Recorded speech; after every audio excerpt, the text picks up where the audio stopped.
TJ Watt winning Defensive Player of the Year? Yeah, definitely deserved it. What do you think, Falcons? Yeah, well deserved. And you know, to think we could have had him instead of Takk McKinley. Yeah, I know. I got it. Zip it. You don't need to remind me anymore.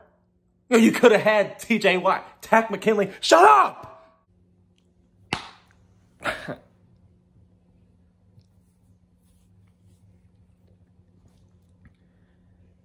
I'm just saying. Shut up! Okay.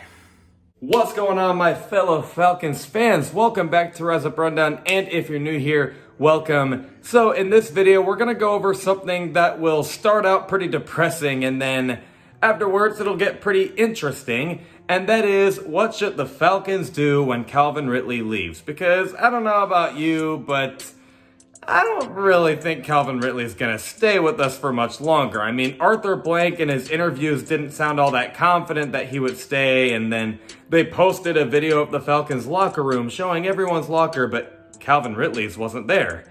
And then Calvin Ridley's been liking pictures on Twitter and Instagram or whatnot. I don't remember which one it was, but fact of the matter is, he was liking pictures of what he would look like in a Dolphins uniform and just stuff like that, and it just overall doesn't really feel like Calvin Ridley is going to stay for much longer. So I will say this in advance. Thank you for all that you have done, Calvin Ridley. It was nice knowing you, and we appreciate everything you've done. I wish you the best of luck.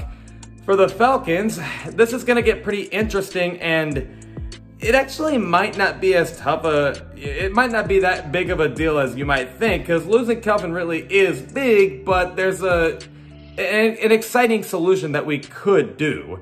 Now, these two things that the Falcons could do, when I say them, they're going to sound pretty obvious, like you'll be like, okay, yeah, duh, Logan, but let me explain, just bear with me.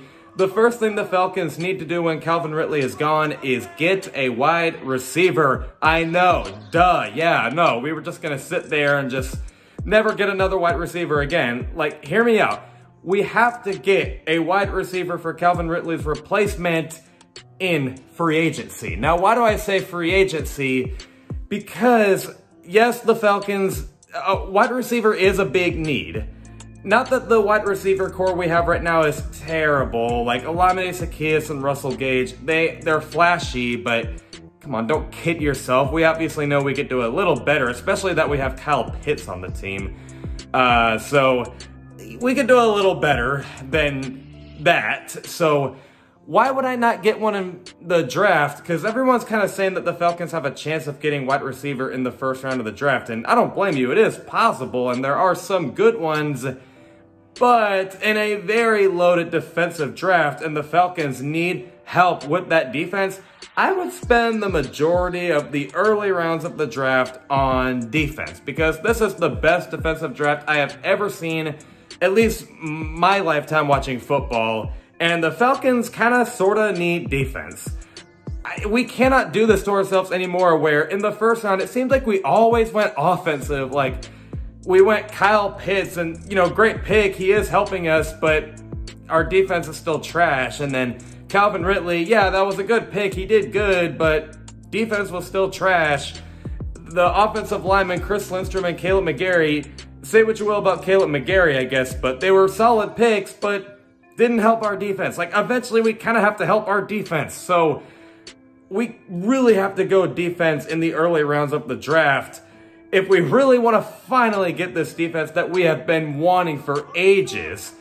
And why do I say we need a wide receiver in free agency? Mainly, I guess, instead of just the whole defensive draft thing. Listen, I said this in a video not too long ago about how the Falcons could, I never said I predict they will, I just said they could build a Super Bowl within just one offseason.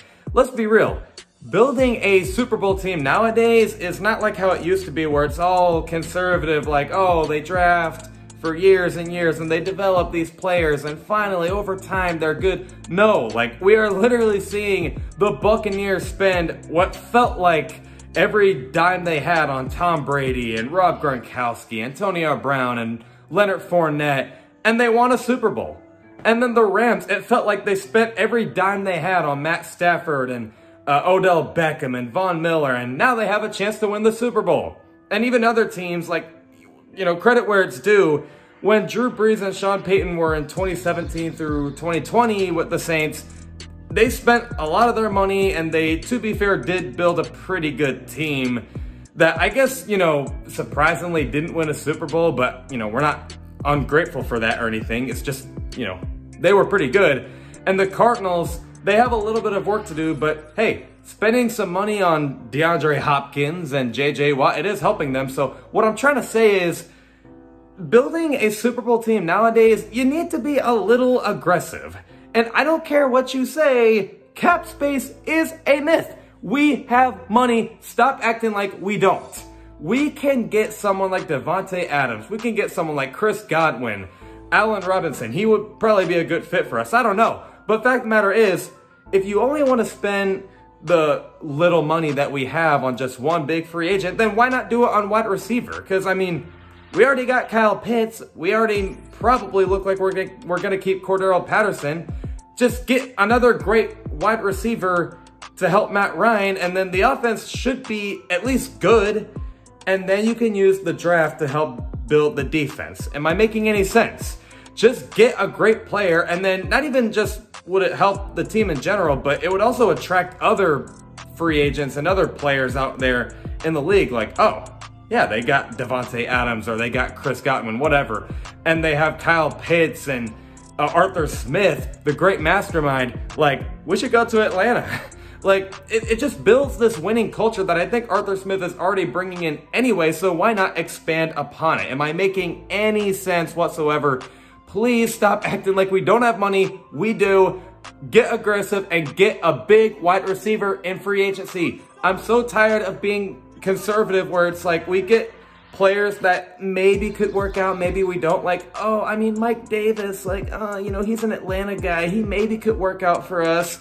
Or, oh, Hayden Hurst, I mean, he's athletic, we'll see. No, get someone good. Oh my gosh, please. I'm not trying to sound like this arrogant, you know, like, what's the word for it? Arrogant, pardon my French, but arrogant asshole, arrogant dick, whatever. Like, I don't mean to sound like that. It's just, I'm tired of being conservative. Get a good player in free agency and spend the draft on defense.